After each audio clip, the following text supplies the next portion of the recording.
Bhoom police station येथे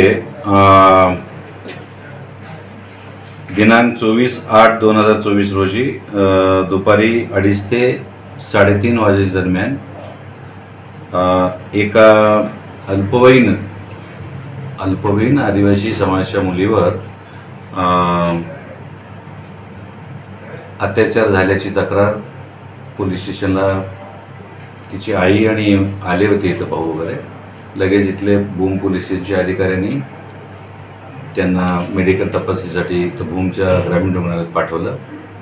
त्यानंतर मग तिथून त्यांना रेफर करण्यात आलं धाराशिवच्या जिल्हा रुग्णालयामध्ये. या दरम्यान थोडंसं चौकशी केल्यानंतर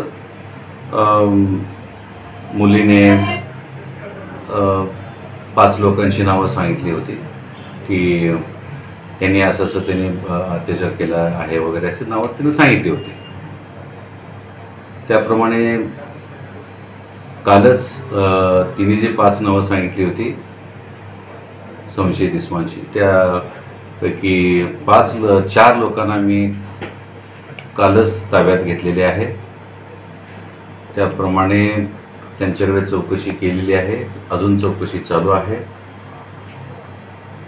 त्यापैकी 2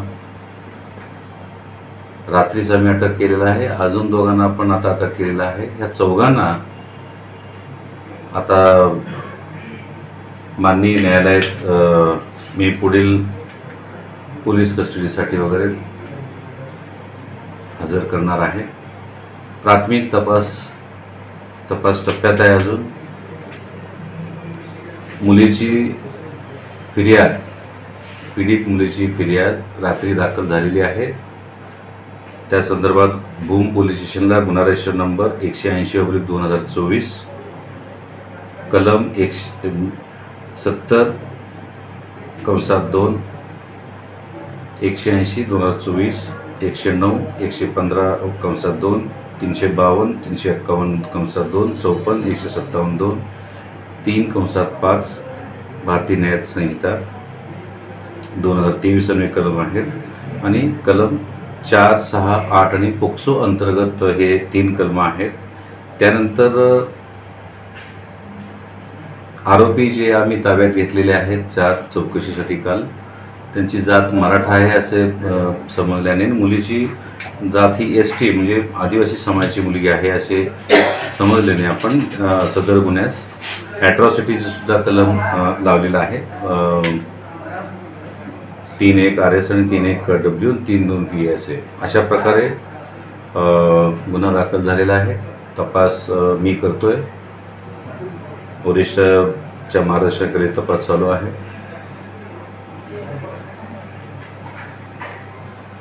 आज न्यायालयात जारी आरोपींना मी हजर करणार आहे. जो अजून एक आरोपी आहे, मुलीने जे FIR मध्ये नावं दिलेत 5 आरोपींचे, त्यापैकी एक आरोपीचा शोध आम्ही घेतोय. त्याचे आम्ही लवकरात लवकर अटक करण्याचे आम्ही प्रयत्न चालू आहेत. धन्यवाद.